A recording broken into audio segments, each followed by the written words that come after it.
A platinossomiase, ela é um importante diagnóstico diferencial quando a gente fala sobre hepatopatias em felinos. Então, o que acontece? A gente sabe o quanto que as hepatopatias elas são comuns na nossa clínica, né, dessa espécie. Então, por isso a gente precisa entender como que funcionam essas hepatopatias e principalmente saber quais são as principais causas para que a gente possa pensar, né, nesses possíveis diagnósticos diferenciais e dessa forma fazer um diagnóstico de uma forma mais assertiva e também um tratamento adequado para os nossos pacientes.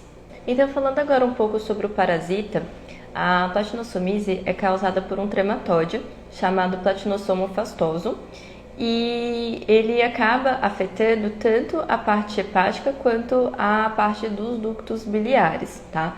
Então, ele é um parasita que normalmente ocorre em regiões tropicais e subtropicais e ele vai ter uma fase dele que vai ser intermediária, que ele vai acontecer em molúsculos terrestres, baratas, besouros.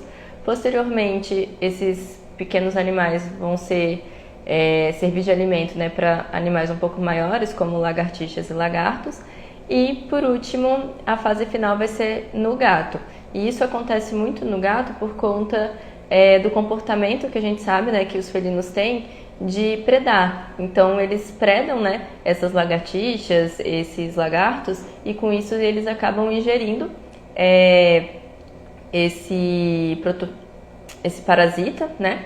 E com isso esse parasita se desenvolve até a fase final aí no nosso paciente. E aí posteriormente os gatos vão acabar eliminando alguns ovos desses parasitas nas fezes. Então assim se repete, né, esse ciclo desse parasita. Então como que isso vai acontecer? Os nossos pacientes vão estar ingerindo esse parasita, né, como eu expliquei anteriormente, ali através da predação tanto de lagartixa quanto de lagartos, e aí ao ingerir esses animais infectados por esse parasita, eles vão estar ingerindo a fase imatura desse trematóide, que são as metacercárias.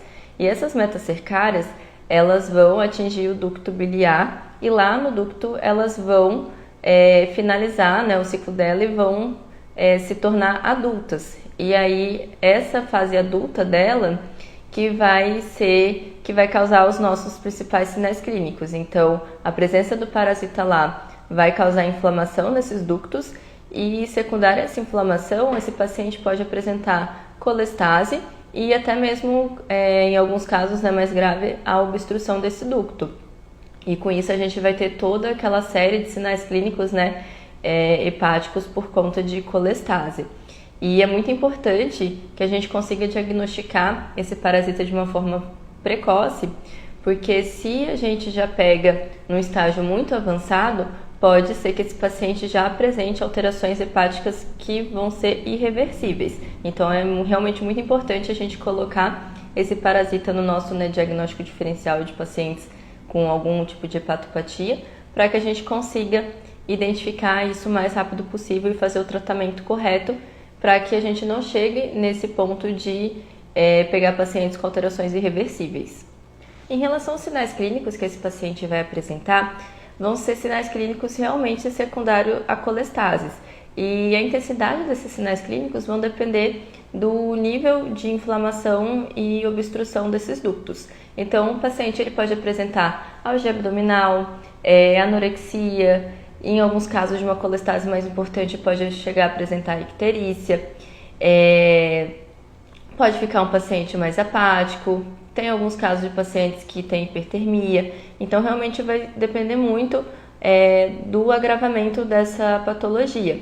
Lembrando que ela é uma patologia que ela acontece de uma forma progressiva, tá? Então, por isso que é importante, ao mínimo de sinal clínico ali, a gente já realizar, né, os exames todos corretamente para que a gente consiga diagnosticar o quanto antes para a gente não pegar essa progressão, né, tão avançada, tá bom? Mas os sinais clínicos realmente vão ser sinais clínicos de colestase. E agora a gente vai falar um pouco sobre como diagnosticar essa patologia. Então, antes de tudo, a gente precisa realizar uma boa anamnese para a gente entender como que funciona a rotina desse paciente, onde ele vive, o que ele tem acesso. Então, nesse caso em específico, vão ser pacientes que podem ter um acesso livre ou se não, que moram em casas que têm a presença de lagartixa ou lagartos, e com isso a gente vai, né, suspeitar aí dessa patologia.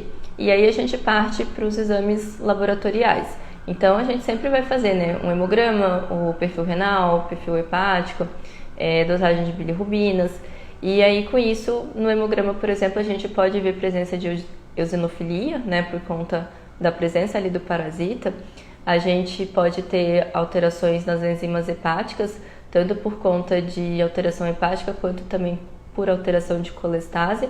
E com isso a gente pode ter aí aumento, né, de LT, ST, FA e GGT, principalmente a FA e GGT, porque primeiramente eles fazem essa colestase, então a gente vai ter um maior aumento dessas enzimas que aumentam por conta de colestase.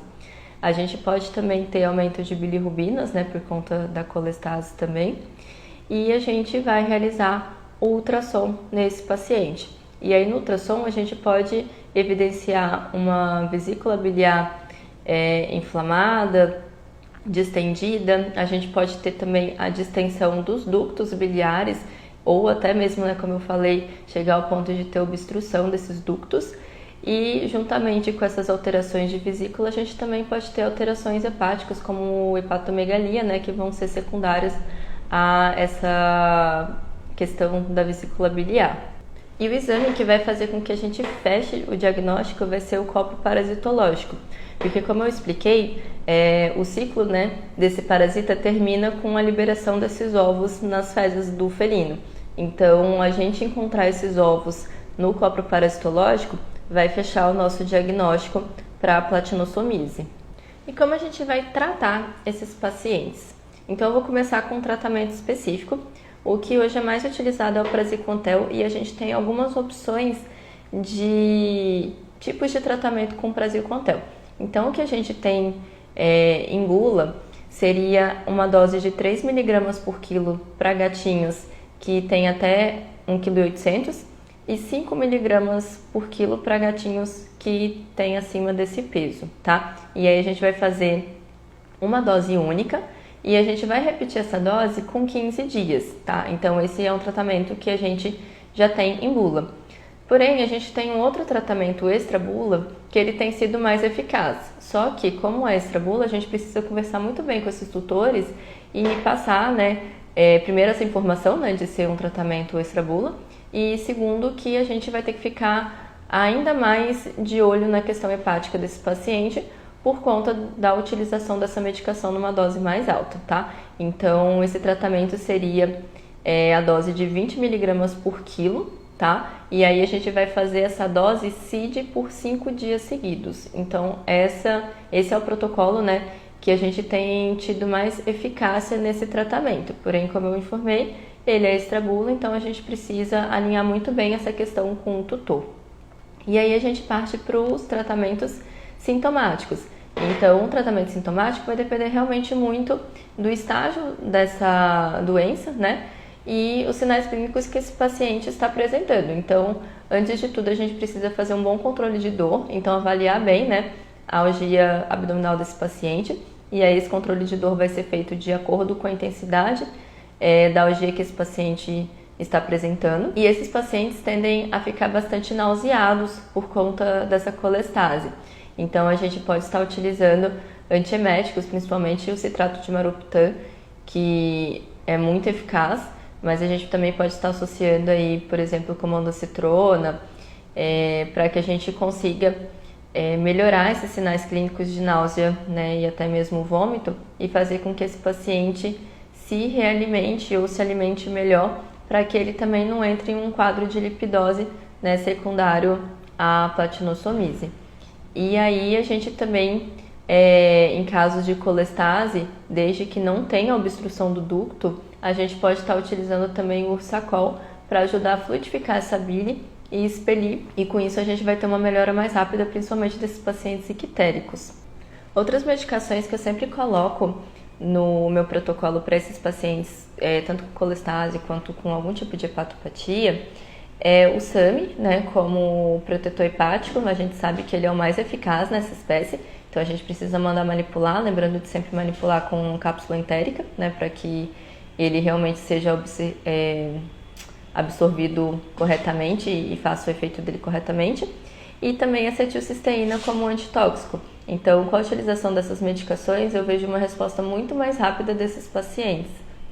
Lembrando que existe a possibilidade desse paciente realmente obstruir. Nesses casos de obstrução, a gente não tem o que fazer de forma clínica, realmente tem que estar encaminhando esse paciente para a cirurgia, para realizar a cirurgia e retirar esse paciente de risco. O prognóstico para essa patologia vai ser reservado e vai depender muito de acordo com a gravidade da evolução dessa patologia, tá? Então, como eu falei, ela é uma patologia que ela é progressiva, então se a gente consegue intervir na fase inicial, o prognóstico é melhor. E se por acaso esse paciente já é um paciente que está numa progressão avançada, já com alterações irreversíveis, aí nesses casos o prognóstico vai ser realmente reservado, tá? E falando um pouco sobre prevenção, a prevenção é basicamente o que a gente fala, né, em todos os vídeos. Está conscientizando esses tutores a estarem trazendo esses pacientes para realizar exames check-ups. É interessante também a realização dos vermífugos, né, no intervalo aí de acordo com a vidinha desse paciente. Então, se é um paciente que tem acesso à rua ou acesso a um quintal ou fazenda, é importante a gente fazer essa vermifugação de uma forma um pouco mais intensa, né? Então a gente vai diminuir os intervalos e já os pacientes que vivem dentro de apartamento a gente consegue fazer isso quase que anualmente para fazer realmente a prevenção. Ou senão a gente pode, nos nossos check-ups também, estar realizando o copro parasitológico para que a gente veja se esse paciente apresente algum tipo de parasita e aí, de acordo com o exame, está tratando também, tá? Mas é porque a gente sabe que realmente tem tutores que acabam não trazendo com uma certa frequência para a gente estar realizando os exames de check-ups completos. Então, nesses casos, a gente pode estipular um intervalo, né, de acordo com, como eu falei, né, do estilo de vida desse paciente, para estar realizando o vermífugo e dessa forma a gente está prevenindo essa patologia. Bom, gente, esse foi o vídeo de hoje. Eu espero que vocês tenham gostado. Se por acaso vocês ficarem com alguma dúvida, pode me mandar mensagem no Instagram que a gente vai conversando sobre esse assunto, tá? E se você gostou desse vídeo, compartilhe com seus colegas médico-veterinários e siga o nosso canal no YouTube para ter acesso a mais conteúdos como esse.